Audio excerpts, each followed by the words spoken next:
O futuro reserva uma vida diferente. As tecnologias de hoje serão obsoletas em pouco tempo, assim como algumas de 5 anos atrás já são ultrapassadas hoje. Ao mesmo tempo, uma volta ao passado é proposta por necessidades como a de uma vida mais saudável e sustentável. Tudo isso certamente vai revolucionar o modo de viver e também o de sobreviver. O nosso ganha-pão, o trabalho, já passa por uma revolução que acabou com 40% dos cargos em 10 anos. E a tendência no cenário mais conservador é de continuidade dessas mudanças. Mas não se surpreenda se o ritmo for ainda mais intenso. E para os brasileiros, o trabalho no futuro ainda reserva outras mudanças. Com reforma trabalhista sendo discutida pelos representantes, as relações entre empregados e empregadores também podem ser alteradas bruscamente. Por isso, está na hora de você se preparar para essa revolução.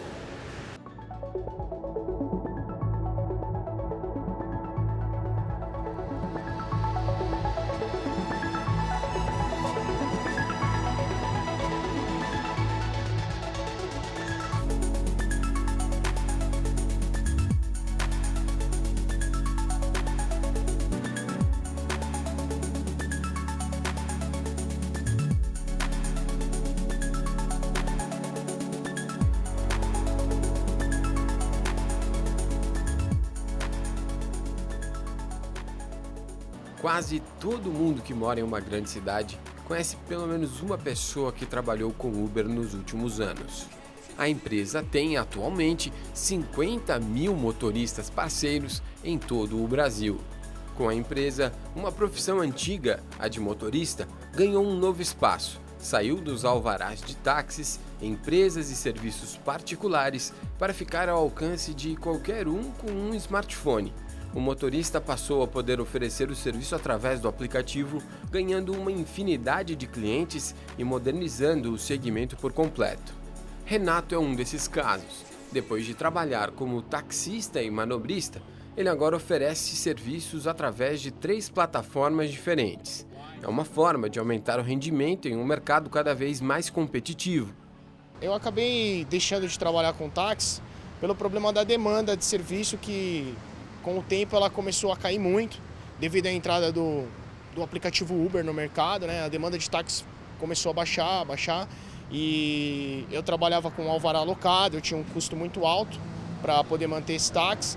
Então eu acabei deixando o táxi e acabei alternando por esses serviços de aplicativos particulares pela questão de ter um custo menor, certo? Embora os ganhos sejam menores que os do táxi, eu acredito que a demanda hoje ela faz com que compense tá migrando do táxi para esses serviços de aplicativo.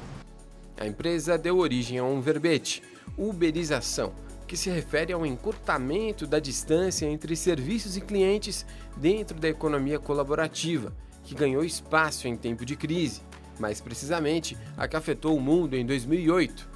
Isso mostra que basta um contexto social propício e uma nova tecnologia para uma mudança brusca, significativa. No Brasil não foi diferente. O contexto social era, como ainda é, de aumento do desemprego. O país encerrou o ano de 2016 com uma taxa de 12% de desocupação, totalizando mais de 12 milhões de pessoas querendo trabalhar, mas sem espaço no mercado. Mas essas não eram todas as pessoas insatisfeitas com a situação. Em uma média de todo o ano, 20,9% dos brasileiros ficaram na chamada força de trabalho subutilizada. São trabalhadores afetados não apenas pelo desemprego, mas por outros fatores, como, por exemplo, não conseguirem trabalhar tantas horas quanto gostariam dentro do limite de 40 horas semanais, e assim recebendo menos dinheiro também. O Uber, como tecnologia, foi visto como uma solução de complemento de renda por muita gente para essas horas livres, e por outros como saída para o desemprego mesmo. Com o aumento desses números, a procura pela solução aumentou junto, e com mais gente no mercado, as corridas ficaram mais raras e mais baratas. Depois de um período em que houve ganhos crescentes no setor, a baixa dos últimos meses afeta os motoristas. Os problemas geraram insatisfação e inclusive com processos judiciais. No Brasil e em outras partes do mundo, com profissionais reivindicando direitos trabalhistas. A minha visão, eu não creio num vínculo trabalhista, porque é uma parceria, né? É uma espécie de que eles me prestam um serviço e eu presto um serviço para eles, certo? Então eu não acredito que isso cria um vínculo trabalhista. Não é como eu prestar o serviço para uma empresa privada e essa empresa me remunera por isso. Não, do outro lado eles também estão trabalhando por mim. Eles estão fazendo propaganda, estão captando, estão regulando a parte legal da coisa. Em meio a essa crise de imagem, a empresa tenta se reinventar, pensando em novas possibilidades para o futuro, principalmente em uma que não precise de uma das origens do problema da empresa, um motorista. Quando a gente fala, por exemplo, do Uber, que aí já é público e nós todos conhecemos, quer dizer, o chofer de táxi, ele nunca imaginou que a sua profissão pudesse estar sendo ameaçada. E hoje você tem o Uber concorrendo, fazendo com que a concorrência seja legal, boa. O chofer de táxi não vai perder o seu mercado, mas ele vai ter uma concorrência. Agora, vem a tecnologia e nós vamos poder ter os carros sem chofer. O que vai acontecer, não sabemos. Mas vai acontecer, eles vão vir. Em Pittsburgh, nos Estados Unidos, a Uber já testa desde o fim de 2016 carros autônomos, sem motorista. Ainda com técnicos a bordo, os carros precisam de intervenção humana por causa de alguns obstáculos, mas a ideia é que em pouco tempo seja totalmente autônomo. Os carros são programados para andar em baixa velocidade e com grande distância de outros veículos para serem ainda mais seguros que os carros dirigidos por humanos. No Reino Unido, um carro sem motorista foi às ruas pela primeira vez em outubro, há 7 meses. O carro ainda andava bem devagar, mas o avanço é feito cada vez mais rápido.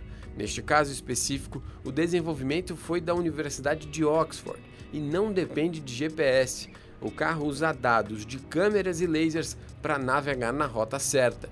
Curiosamente, foi um pesquisador da mesma universidade que realizou o estudo em que afirma que 47% dos postos atuais de trabalho correm o risco de desaparecer. Entre estes trabalhos, talvez esteja o dos caminhoneiros. Basta ver um caminhão sem motorista circulando a uma velocidade normal nas estradas norte-americanas. O custo para transformar um caminhão comum em um que não precisa de motorista é de $30 mil. Mas a economia para a indústria que depende dos caminhões pode chegar a 170 bilhões de dólares a cada ano nos Estados Unidos. Com um projeto desse, cerca de 1.700.000 empregos ficam em risco no país. São várias as profissões com risco no futuro. As primeiras a serem afetadas são aquelas estritamente operacionais, repetitivas. Afinal, basta programar um robô para fazer a tarefa por um determinado período. Considere que um robô corta o risco à saúde do funcionário no longo prazo, eventuais problemas pessoais afetando o trabalho e, claro, custos trabalhistas. Evidentemente, o investimento em uma máquina dessas não é barato, mas a compensação vem no aumento indiscutível de eficiência. A tecnologia vai entrar destruindo alguns empregos, mas simultaneamente ela cria outros. Mas alguns trabalhos são absolutamente muito mecânicos, não dá para você delegar isso para uma máquina nem nada. A questão é o seguinte, de novo, é uma questão da distribuição social da riqueza ou da produção. Se você coloca robô e aumenta a produtividade da economia como um todo, de repente você pode distribuir isso de forma um pouco mais homogênea. Você pega, por exemplo, a indústria financeira, nos últimos anos passou por uma revolução, né? Isso vai acontecendo de tempos em tempos e é normal que aconteça. O que está buscando é a melhor produtividade da economia, que a vida humana do brasileiro consiga criar mais coisas para ele mesmo. Então, nesse sentido, que a gente tem que ficar atento com a tecnologia, mas sugiro muito que as pessoas se engajem e pensem como repensar a sua própria carreira à luz dessas novas tecnologias. E eu tenho certeza que o brasileiro tem vocação para isso. No ano passado, 2 economistas americanos, um do MIT, outro da Universidade de Boston, tinham dito que os humanos estavam ganhando a corrida contra os robôs. Mas isso porque eles tinham ficado no campo conceitual do estudo. Agora, com dados do mundo real, eles mudaram de opinião e identificaram que para cada robô instalado na indústria, até 6 trabalhadores perdem o emprego. Ao mesmo tempo, a média salarial cai 0,75%. Você tem uma combinação de fatores onde realmente a tecnologia ela é a causa principal dessa ruptura. Mas você tem, do outro lado, as empresas, de uma forma geral, sendo pressionadas por causa de custos, de produtividade, né? de racionalizar cada vez mais os seus processos para poder, ao final de tudo, entregar algo mais barato. Então, quando eu tenho essa junção de pressão por preço, por custo, e tenho a tecnologia disponível, é isso que vai acontecer, não vai ter saída. Qualquer um que esteja nesse mercado, vai ter que estar constantemente olhando para si, para o seu entorno e ver o que ele precisa aprender novo para poder realmente não ficar fora do mercado tão rapidamente. Olhar as tendências, né? Se atualizar. Não pode, vai ser uma época em que você não vai poder ficar parado. Existe uma espécie de percepção geral de que, por exemplo, a pesquisa e o desenvolvimento, a ciência e a tecnologia, o investimento em novas tecnologias produz desemprego. Eu tenho uma compreensão um pouco diferente. Por quê? Por várias razões. A primeira delas é que, se isso fosse verdade, e você tem um progresso acumulativo em termos de tecnologia desde o século XIX, enfim, desde a Revolução Industrial, você tem uma dinâmica, né, onde a tecnologia ela vai se aprimorando, ela vai se acumulando. Hoje a gente viveria numa sociedade onde a maior parte das pessoas é desempregada. Ou seja, esse raciocínio muito linear, ele não convence. A revolução não chega apenas a fábricas e carros, mas também a serviços de atendimento. Caso claro e atual dos profissionais que ajudam no processo de check-in de voos. Eles não devem sumir completamente do saguão do aeroporto, mas certamente em poucos anos já não serão mais tão numerosos, até mesmo para atender a demanda dos clientes. Na Gol Linhas Aéreas Inteligentes, há 5 anos, menos de 20% dos check-ins eram feitos por autoatendimento. Hoje, mais de 60% já são feitos sem a ajuda de um funcionário. O CIO da empresa, responsável pela área de tecnologia, Paulo Palaia, conta que os clientes procuram cada vez menos os atendentes e estão deixando de lado também os totens de autoatendimento. O que cresce de forma consistente é o processo feito por aplicativos nos smartphones. Posições de atendimento de check-in, sem dúvida alguma, vai diminuir a quantidade de pessoas, não só também pura e simplesmente que a tecnologia vai substituir. Não, é que a eficiência será aumentada na utilização desses aeroportos e você tem um investimento muito grande para fazer ampliação de aeroportos, dependendo de onde estão localizados. Você tem que promover desapropriações para poder expandir o aeroporto. Então, para você ter mais eficiência daquele mesmo ativo,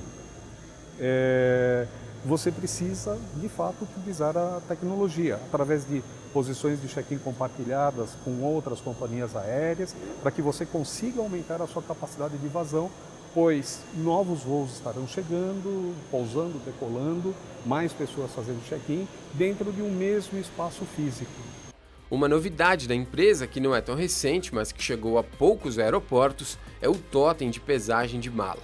O passageiro faz o processo de pesar a mala em uma balança ligada ao totem e a máquina já calcula o sobrepeso e a eventual diferença a ser paga. O acerto de contas é feito direto no cartão da pessoa, que já recebe a etiqueta, coloca na mala e apenas entrega para um funcionário colocar na esteira. Isso só é feito dessa forma por questões regulatórias, mas a empresa já imagina um sistema de autoatendimento completo, como é realidade em outros países. Toda essa tecnologia embarcada nunca vai substituir o ser humano, né? Porque quando isso acontece, o que a gente chama de disruption, né? Que é uma quebra no elo da cadeia, seja por manutenção, seja por meteorologia, seja por uma manifestação que impede com que a tripulação chegue ao aeroporto para assumir o voo, isso a gente chama de disruption, quando algo quebra a cadeia. Meteorologia, os aeroportos fecham, isso vai continuar acontecendo. E nessas situações, nada, não tem sistema, não tem tecnologia que substitua ao ser humano para fazer essa gestão do disruption. Então, sem dúvida alguma, vai mudar, já está mudando no Brasil. Alguns aeroportos concessionários, né, ou concessionados, né, como o Gru Airport, Rio Galeão, Inframérica, já utilizam esse recurso de você maximizar a utilização daquele espaço físico para ter maior eficiência e sempre através do uso da tecnologia, né? Então, eu entendo que, especificamente check-in, ou se mantém como está, com a capacidade de atender muito mais clientes e muito mais voos, ou haverá uma diminuição, né? Eu tendo mais para ver uma diminuição, e estas pessoas não serão jogadas no mercado, essas pessoas serão reaproveitadas em outras atividades dentro da organização. Uma das áreas dentro da empresa onde vagas já estão sendo abertas é a de tecnologia. Em 5 anos, o número de profissionais no setor saltou de 90 para 231. Mas dentro da empresa, a expectativa ainda é de mudanças em outros setores, como no centro de controle operacional, com a implantação de processos de automação que podem dobrar a eficiência. O futuro é legal, porque o futuro mostra esse monte de circunstâncias. O que acontece com a automação é que cada vez mais ela absorve atividades desgastantes para o corpo humano, que exigem pouca capacidade intelectual. Isso já é antigo, não é de agora. Isso já vem acontecendo desde a década de 40, a automatização vem diminuindo o número de profissões. Só que agora entramos numa era exponencial, onde tudo começa a ficar muito, mas muito parte do processo. Eu antigamente ia num banco, passava no caixa para pegar dinheiro, passava no balcão para pegar o talão de cheque, passava no gerente para fazer uma aplicação ou tomar um empréstimo. Tudo isso quem faz hoje é a própria pessoa. Todo o processo ela faz aqui. Ah, mas ela faz ao lado do caixa? Faz, ela passa, escaneia lá, sei lá. Quer dizer, o caixa lá não é tão necessário. Não é mais necessário porque os sistemas vão automatizando. Esse processo cria uma realidade completamente na relação, completamente nova na relação do profissional com a carreira, com o trabalho, e muda completamente o cenário de profissões. O sistema de autoatendimento também já está no dia a dia de alguns brasileiros. A rede Enxuto Supermercados é uma das que já oferece essa opção para clientes em compras de até 15 volumes. 3 das 6 lojas da rede estão equipadas com a máquina. O cliente chega, inicia o atendimento, passa o código de barras no leitor e joga o produto em um saco plástico. O saco fica em uma balança que confere se o peso da compra está batendo com as informações dos produtos registrados. Se acontece algum problema, por exemplo, com o peso não batendo com o registrado, uma luz chama a atenção da fiscal do setor que vai ajudar o cliente. Se tudo der certo, o próprio cliente faz o pagamento com o cartão e vai embora. A missão do Enxuto, ela prevê que a gente proporcione a melhor opção de compra para o nosso cliente. E a gente percebeu de alguns anos para cá que tem uma tendência de pessoas com um pouco menos de tempo. Então, para essas pessoas que querem vir comprar uma coisinha e ir embora rapidamente, a gente colocou essa opção para eles, que eles mesmos realizam a operação. Se fora do Brasil a realidade do autoatendimento é mais presente, a Amazon deu um passo adiante. É o Amazon Go, um mercado sem caixas. O cliente com um app registra a entrada no local. O próprio aplicativo tem sistema de geolocalização e identifica onde o cliente está. Outro sistema registra a retirada de um produto da gôndola e cruza os dados. Assim, o produto já entra na conta. Se o cliente devolver o produto, também é registrado. Quando terminar a compra, basta ir embora, que vai para a conta do cartão de crédito já registrado. Um cenário que dá mais praticidade aos clientes, mais informações de consumo para a empresa e que não precisa de atendimento pessoal. Olha, o mercado de trabalho tem mudado substancialmente. Na minha opinião, é difícil apontar um setor que pode perder mais a respeito disso. Mas, nitidamente, setores ligados à mão de obra mais crua, né? nem que seja na construção civil ou mesmo trabalhos domésticos, coisa do tipo, tende a ser substituído rapidamente pelas tecnologias robóticas. Isso aí nitidamente vai acontecer. O trabalho intelectual sempre vai continuar com alguma margem de manobra, que não dá para você substituir o capital humano desse processo. Mas trabalhos propriamente físicos, né, que passa desde, eu falei de construção civil, trabalho doméstico, mas coisas até às vezes como professor, né? Às vezes o professor vai ser digitalizado numa videoaula ou coisa do tipo. Isso tudo é importante, pensar como você vai se reposicionar. As mudanças tecnológicas já estão também dentro das casas, expandindo um mercado que relaciona duas tecnologias. A primeira é a automação residencial, que já não é novidade e existe há quase 2 décadas, e que permite, por exemplo, um dano menor para uma TV que pode ser usada do lado externo da casa em uma sacada, mas guardada fora do período de uso. Também dá a possibilidade de controle de iluminação para criar um ambiente mais adequado para cada situação. Quando aliada à segunda tecnologia, a internet, dá possibilidades ainda mais interessantes, como preparar a temperatura do ambiente a partir do celular em qualquer lugar, ou até mesmo desligar o ar-condicionado que foi esquecido ligado mesmo já estando longe de casa. Isso tudo cria uma casa inteligente, e esse cenário é que tem mais novidades também para o mercado de trabalho, principalmente por causa de possibilidades que ganhou nos últimos anos. O mercado é muito novo ainda, 17 anos é pouco para uma área com muita tecnologia e principalmente com algumas barreiras de conhecimento, né? Tanto para profissionais quanto para o consumidor, para o morador de uma residência. Então é uma área que precisa ser descoberta ainda.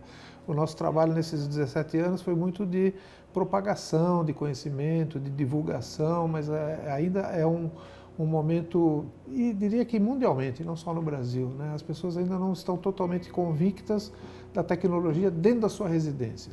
Para realizar tudo isso, o profissional é o integrador de sistemas, e o mercado está carente. O último estudo da Associação do Setor detectou que eram 300 mil casas no Brasil com algum tipo de automação, e a estimativa é que o mercado potencial é de quase 2 milhões de residências. Mas a quantidade de profissionais aptos para o serviço atualmente só conseguiria atender 25% desses clientes.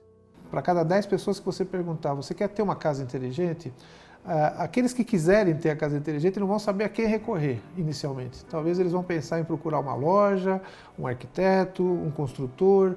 Eles não têm ainda uma referência clara. Então esse é um dos nossos principais trabalhos, mostrar que existe um profissional, existem empresas seriamente estabelecidas já e que se propõem a fazer desde o projeto até a programação final na sua casa de uma forma muito clara, muito eficiente. Com menos profissionais, o preço do serviço fica mais alto. Ainda assim, nem em tempo de crise o mercado entrou em recessão.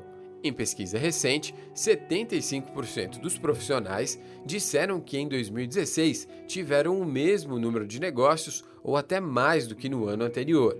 Quando mais pessoas atuarem no setor, a tendência é de preços mais competitivos. Então acho que a gente está num mercado assim que ele já é muito promissor hoje para o profissional que quiser trabalhar nele e vai ser cada vez mais. Então talvez seja um otimismo, mas a gente tem números que comprovam isso e a gente acha que é uma profissão do futuro. Outras profissões que estão ganhando espaço no mercado são as relacionadas à impressão 3D. O exemplo da 3D Tech é revelador. Em apenas 8 meses de operação, a empresa já igualou as receitas aos custos. Se no primeiro mês tinha uma venda, no 8º já tinha 30, em número sempre crescente. E o dinheiro movimentado não é pequeno. A média do serviço varia entre 5 e 10 mil reais, podendo ser muito maior do que isso, dependendo do pedido. Antes do advento da impressão 3D, você tinha que ter lotes muito grandes para justificar uma produção, ou fazer isso artesanalmente. Então você não tinha possibilidade, por exemplo, de um dia criar algo na sua cabeça, conceber algo, modelar no dia seguinte e imprimir no terceiro dia. Você tinha que partir para a produção de ferramentaria, moldes, injeção, estamparia ou qualquer outro método de produção que eram pelo menos 100 vezes mais demorados e 100 vezes mais caros, ou contratar um artista e fazer isso artesanalmente, não usando uma tecnologia precisa, rápida e eficiente. O engenheiro de produção André deixou a carreira em grandes empresas de tecnologia para começar um negócio sozinho, fazendo tudo o que era possível. Mas hoje ele se dedica mais à parte de direção e planejamento da empresa, empregando 6 funcionários, fora os profissionais freelancers. Não foi fácil, eu realmente não encontrei ninguém que tivesse já habilidade consolidada e estou tendo que formar aqui dentro. E hoje existem cursos na Unicamp, cursos no Senai, no Senac, mas eu acho que ainda falta, temos que crescer muito em termos de estruturar e oferecer cursos que possam capacitar as pessoas. Porque eu percebo como Mosca Branca é um profissional com habilidade já consolidada nessa área. Eu sinto na pele, né, a falta desse tipo de skill no mercado. O designer para esse tipo de serviço tem sido cada vez mais requisitado no mercado, principalmente pelas possibilidades oferecidas pelo método. Esta empresa atende principalmente agências de comunicação, organizadores de eventos e artistas, mas o que pode ser feito por máquinas como essas é visto praticamente sem limitação. Um dos exemplos é esse micro-ônibus nos Estados Unidos, que roda sem motorista e, segundo os projetistas, já está pronto para rodar, só esperando regulamentação do governo. O veículo tem capacidade para 12 pessoas e pode ser usado em passeios de grupos. Mas o que mais chama a atenção é que muitos componentes são feitos em impressoras 3D. Segundo a empresa, um ônibus pode ser impresso em 10 horas e montado em mais 1 hora. A empresa já imagina centenas de microfábricas ao redor de todo o mundo nos próximos anos. A impressão 3D também já tem sido usada na medicina. Já existem registros de próteses humanas feitas em equipamentos do tipo, mesmo sem aval de um médico. Na França, cientistas criaram bioimpressoras capazes de imprimir tecido humano em 3 dimensões. O resultado vem da união entre células humanas e colágeno. Depois da produção, em alguns dias, a epiderme começa a ganhar forma, assim como todo um mercado de trabalho. Nós estamos falando de futuro, e como é futuro, é algo que a gente está fazendo algumas suposições. Entretanto, são suposições que, se a gente olhar a tendência e o que está acontecendo no mundo, nos leva a crer que efetivamente isso vai acontecer e vai acontecer muito mais rápido. E eu não digo só em até 10 anos, não. Isso não terá mais fim. Não terá mais fim porque a tecnologia está aí fazendo ruptura e isso não vai parar. As tecnologias não vão apenas acabar com profissões e criar novas áreas de atuação. Também vão ter impacto em trabalhos já existentes e que vão continuar com muita demanda. São áreas em que a transformação vai ser inevitável tanto no exercício da profissão como na forma de preparação para a prática profissional. No Hospital Albert Einstein, em São Paulo, a sala de cirurgia ganhou um novo ocupante. Este robô participa de 97% das cirurgias de próstata, mas também é usado em outras cirurgias, como ginecológicas, estomacais, intestinais, cardíacas e torácicas. Esse é um sistema robótico, é chamado de sistema robótico Da Vinci. Da Vinci é quem fabrica o equipamento. E esse é o carrinho do paciente. Então, o que você pode ver aqui são os braços robóticos. Né? Esses braços robóticos, existem 3 braços robóticos, mais o braço que abriga a câmera. Esses braços robóticos são equipados com instrumental, equipamento que vai no paciente. E o acesso ao paciente é feito através de portais ou trocards. Então, é uma videocirurgia assistida com robô. No último ano, o número de cirurgias robóticas no hospital cresceu 15%. Mesmo não sendo uma cirurgia barata e em período de crise. Entre os grandes benefícios está a recuperação mais rápida do paciente e com menor grau de dor. Isso acontece porque o robô permite uma facilidade maior de execução do procedimento, com um acesso menos invasivo, dando ao médico uma visão tridimensional e maior capacidade de precisão, inclusive filtrando movimentos mais bruscos do médico. O Sérgio faz cirurgias com o auxílio do robô há 6 anos e conta que há 10 anos nem imaginava essas possibilidades. Sobre o mercado de trabalho, ele visualiza um futuro bastante promissor. O número de cirurgiões preparados para isso é o ideal? Não. Não, a maioria dos cirurgiões ainda precisa de treinamento. É desejo deles? Total, desejo absoluto de que eles sejam treinados, né? Na mesma rede, mas na faculdade, o coordenador do curso de graduação em medicina ressalta que os alunos que estão em formação vão precisar de uma preparação melhor para lidar com tecnologia no exercício da profissão. Nós já temos algumas tecnologias, tem até um ultrassom portátil, que a gente usa na graduação. Jovens de 18, 19 anos, eles estão tendo acesso a um ultrassom do tamanho de um iPhone, para aprender, para complementar achados do exame físico. Isso era impensável há 20 anos atrás. O ultrassom há 20 anos atrás era do tamanho de um fogão. Hoje você tem um ultrassom do tamanho de um iPhone utilizado em educação, no aluno de medicina, não é um médico já formado. Olha como esse aluno vai fazer, ele já é formado rodeado de tecnologia. Qualquer tecnologia que agregue valor na relação entre o médico e o paciente é muito bem-vinda. A tecnologia que, de alguma maneira, diminuir essa proximidade, um computador pode me ganhar numa partida de xadrez, mas ele nunca vai entender o meu paciente melhor que eu. Pela mesma situação passa a enfermagem. No centro de simulação, a aula é feita com atores ou robôs, imitando situações que podem acontecer no dia a dia para que os alunos desenvolvam na prática a reação a cada situação.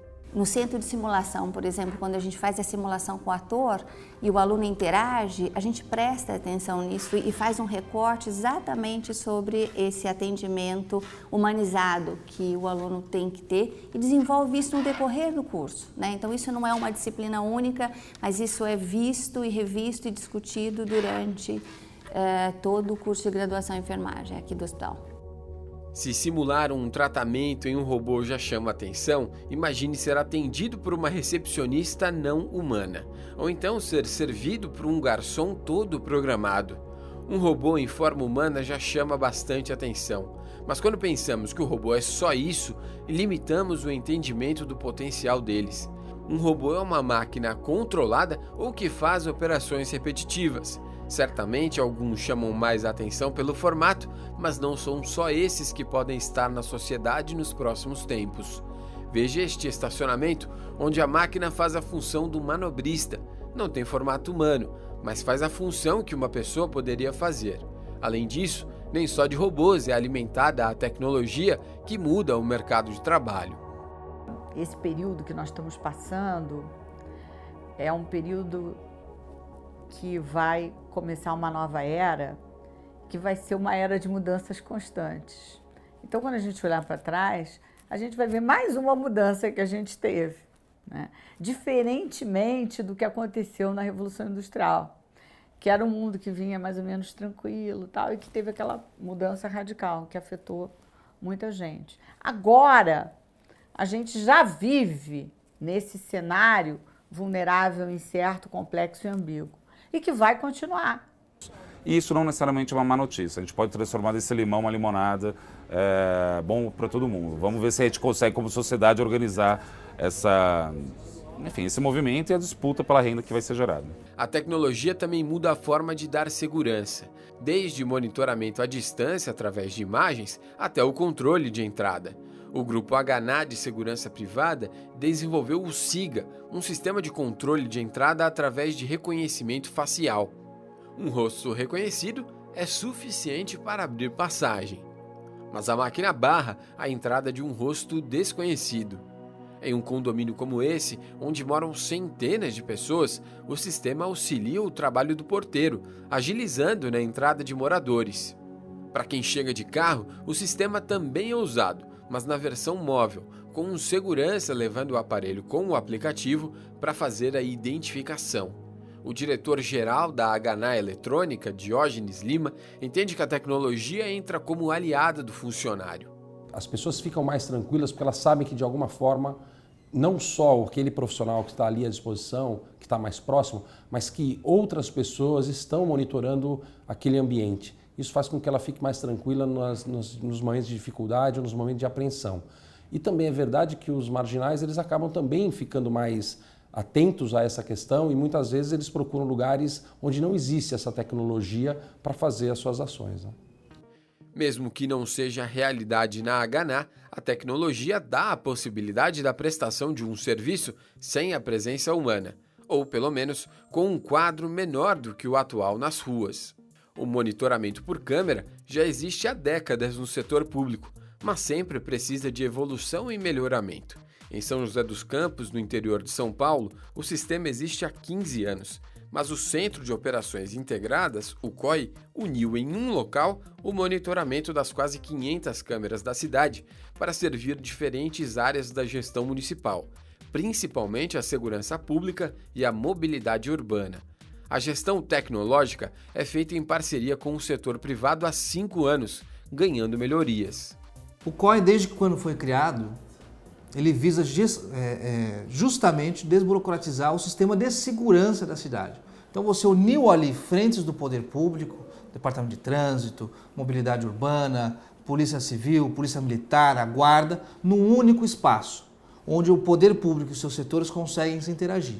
E agora, com esse Conselho de Cidade Inteligente, nós estamos firmando uma parceria com a Ericsson, que está começando esse processo de gestão inteligente no poder público, começando pelo COI.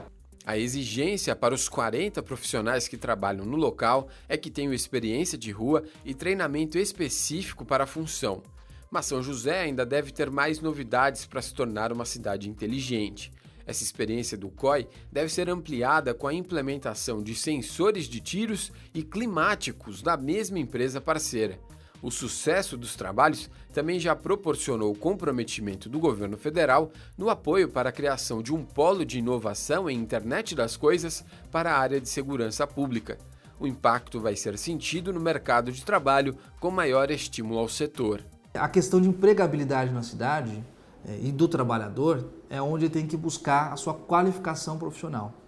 É isso que a prefeitura está muito atenta.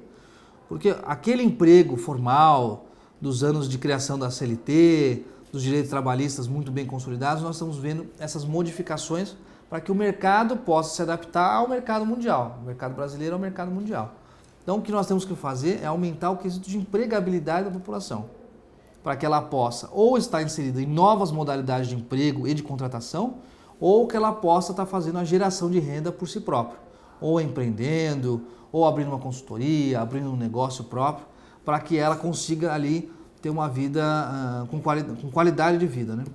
Neste contexto se insere o Parque Tecnológico da cidade, onde estão muitas empresas dando suporte a essas iniciativas. Uma das empresas instaladas no local é a Engitelco, da área de engenharia de telecomunicações e que presta serviços para as principais teles do Brasil e já começou até a exportar serviço. Se uma empresa de tecnologia, começando pequena e ganhando um espaço no mundo, não é algo novo, certamente não vai ficar no passado com tantas novidades surgindo. O diretor Daniel Faria vê outras vantagens no modelo de negócio. Primeiro, ao prestar serviço para grandes empresas de um segmento, você acaba se aperfeiçoando mais, porque você vai absorvendo tecnologia, vai absorvendo conhecimento aqui e ali, vai tendo um produto cada vez mais qualificado, né? Eu creio que essa é a grande vantagem, tá? E um outro ponto de destaque também é que ao se aperfeiçoar, você vai tendo possibilidades de inovar também. Eu acho que a inovação é um grande requisito do segmento de empreendedorismo, do empreendedor, né? Não é fazer mais do mesmo, é fazer alguma coisa a mais, alguma coisa diferente, né? Por fatores como esses é que o empreendedorismo é visto como um dos modelos de negócio que mais vai ganhar espaço no futuro.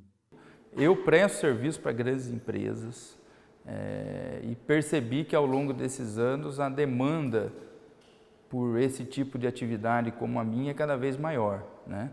Então as grandes empresas elas focam no seu produto final, né? E deixam atividades correlatas, elas buscam parcerias e normalmente a pequena empresa ela consegue um nível de relacionamento muito maior, né? Porque o dono da empresa, O empreendedor está ali junto, então ele conhece toda a dinâmica, né? Então eu acredito que sim, é um caminho que é sem volta, né? Cada vez mais o mercado vai demandar esse serviço de pequenas empresas, né? O consultor do Sebrae, Fabiano Nagamatsu, entende que isso acontece principalmente pelo nível de desenvolvimento do país. Fazendo um paralelo com países desenvolvidos, a gente vê que muitas multinacionais têm os seus P&Ds, pesquisa e desenvolvimento, ou muitas são vinculadas às universidades. Na nossa realidade, ou na realidade da maioria dos países emergentes, a gente busca essa válvula de escape para uma busca de inovação, de uma criatividade, algo que diferencie, uma proposta de valor interessante a partir desses movimentos de startup. Então, muitas das vezes a gente acaba fazendo, né, um apoio e buscando a partir deles uma solução, seja em processo, seja no marketing, em produto, ou até mesmo organizacional.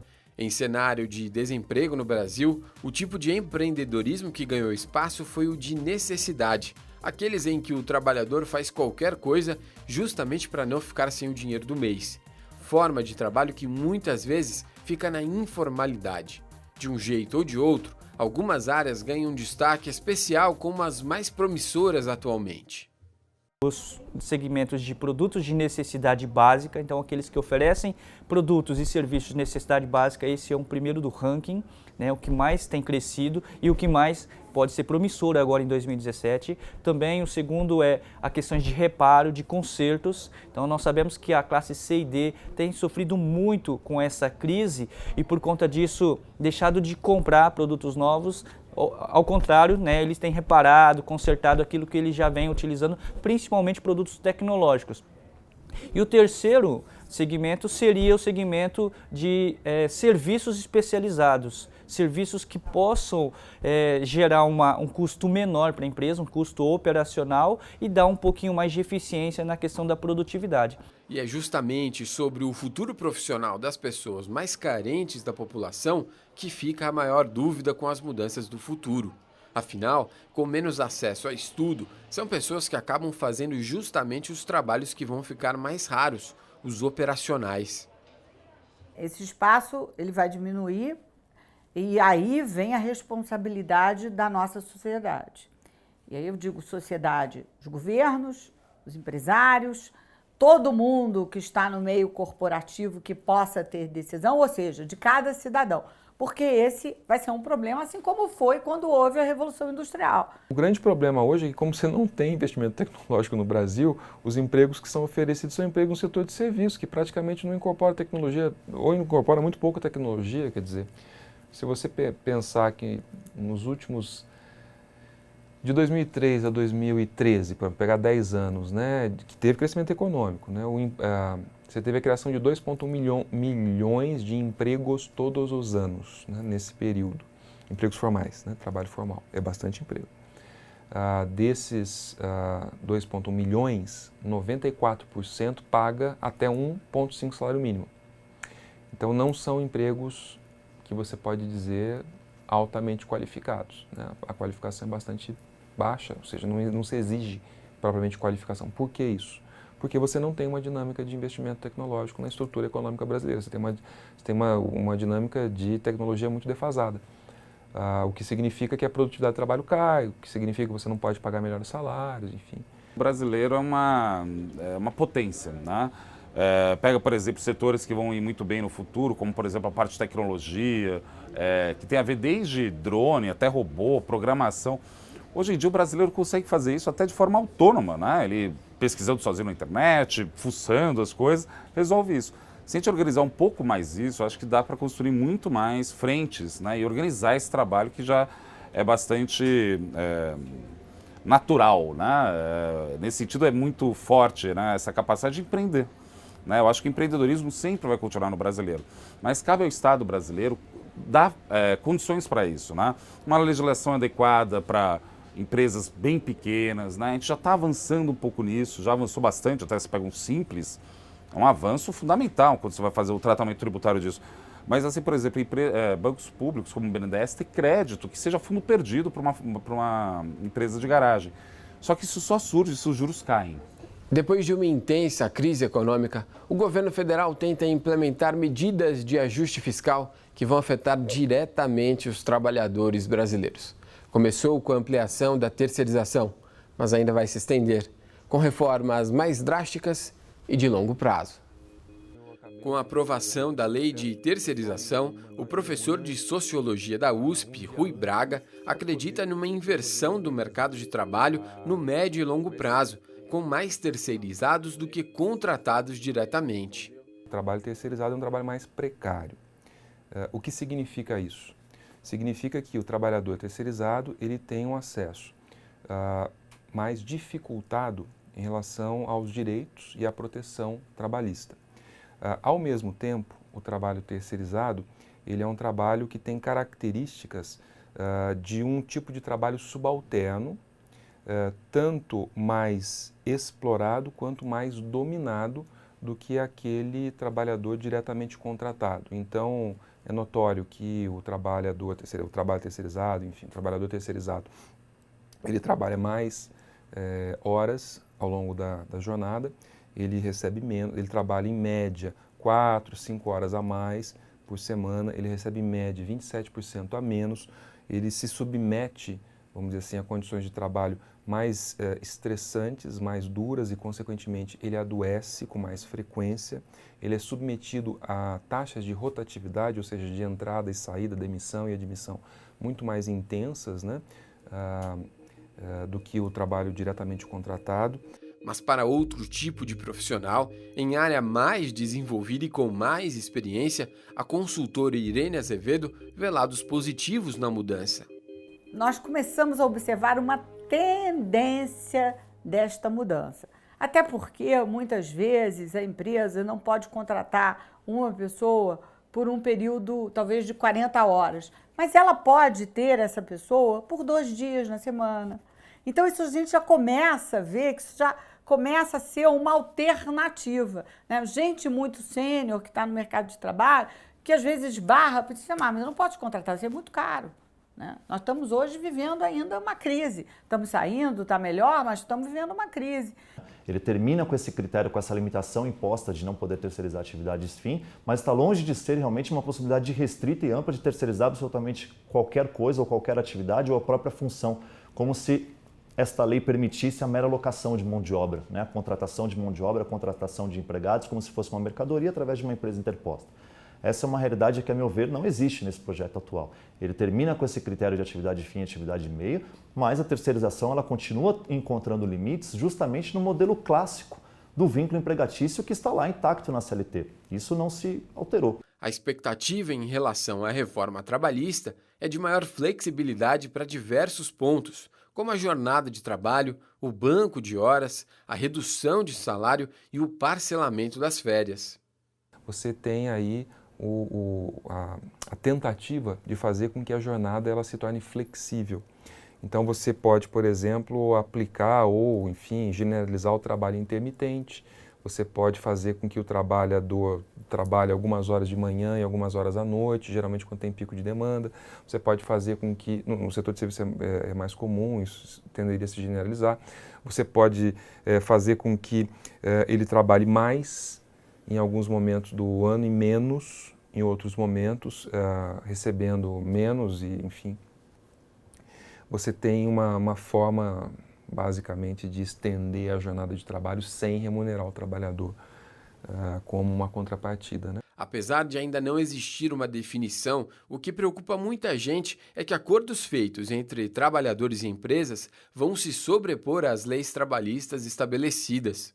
Os principais aspectos de alteração dessa reforma trabalhista que se propõe diz respeito ao que se convencionou chamar da prevalência do negociado sobre o legislado, ou seja, da possibilidade de termos negociações coletivas exercidas através dos sindicatos, né, no âmbito realmente coletivo, e dessas negociações, do fruto dessas negociações, de alguma forma alterar algum direito que está previsto ali na legislação. Essa é uma grande oportunidade realmente de mudança e de reflexão para saber a forma como estamos tratando as negociações coletivas hoje no Brasil. Até que ponto isso pode acontecer, até que ponto o direito do trabalho, pela sua característica de irrenunciabilidade, pode ceder eventualmente às negociações coletivas, setorizadas, às soluções específicas para situações específicas, e qual é o núcleo que é imutável, que realmente é irrenunciável dentro do direito do trabalho e que não se pode alterar. Sou muito forte no mundo inteiro sobre a questão da mão de obra e do trabalho. O problema que a gente tem hoje é o seguinte: como todo mundo está competindo com a China tem um salário muito baixo. Então todos os países estão tentando ver formas de você conseguir baratear a mão de obra para você trazer para os seus territórios nacionais, empresas, indústrias, para fazer isso.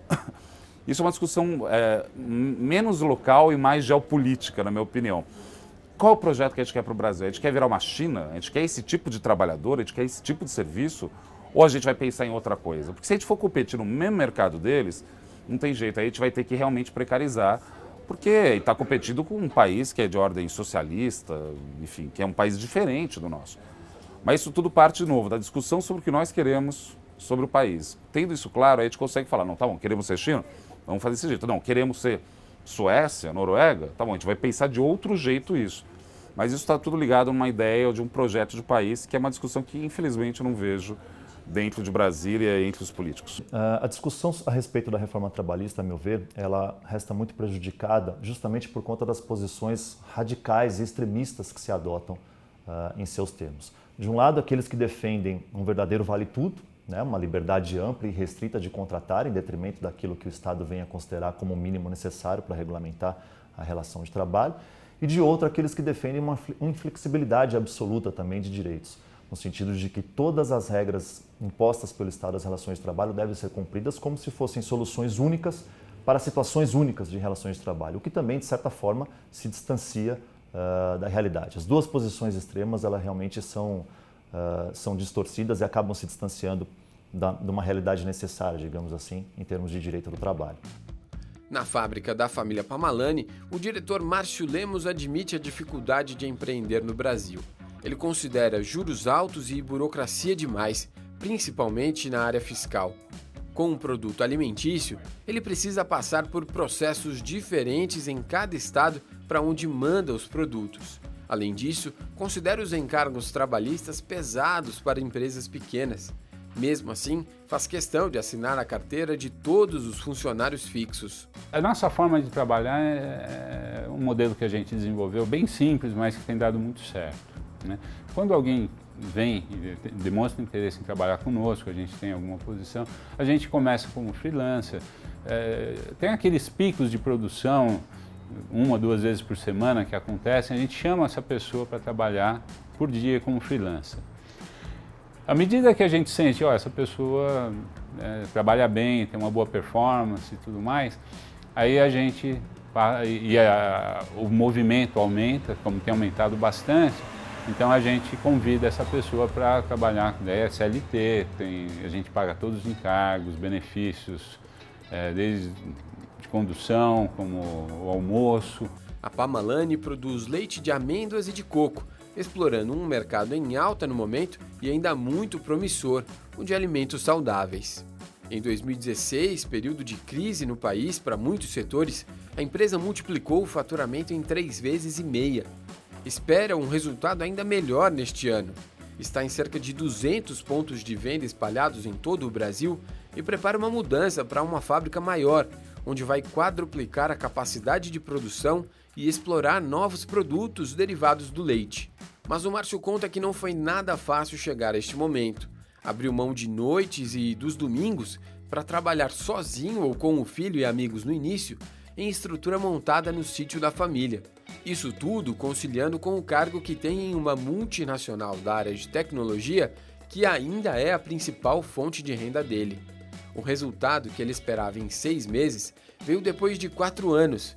Mesmo com todo esse contexto, ele sabe que valeu a pena porque o investimento é algo que dá prazer a ele.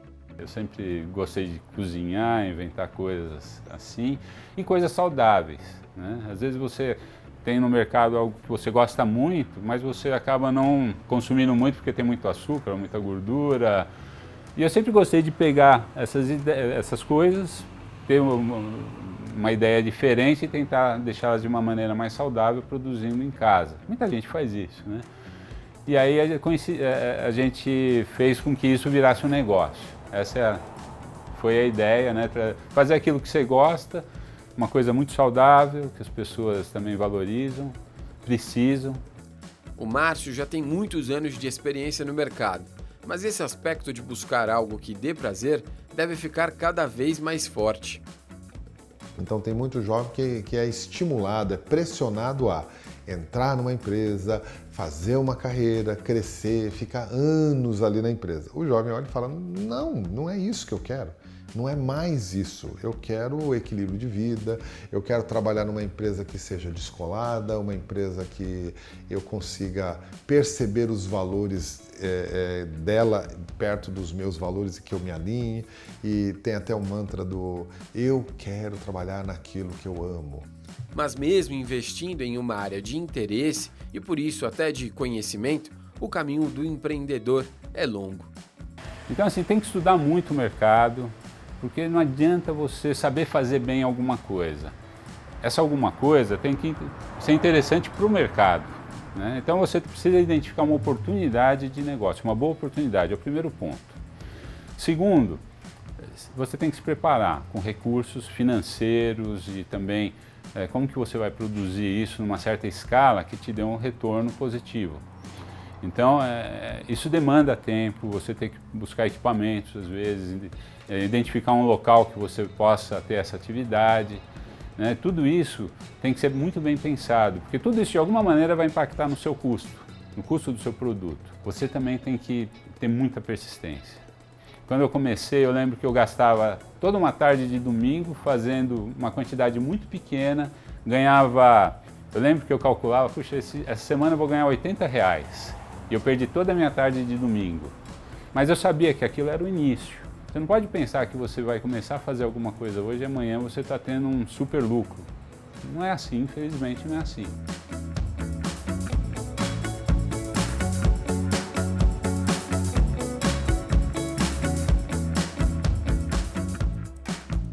Se as mudanças causadas pelas tecnologias são inevitáveis e as que têm motivação política parecem cada vez mais próximas, cabe ao trabalhador brasileiro se adaptar para encontrar espaço com esse cenário.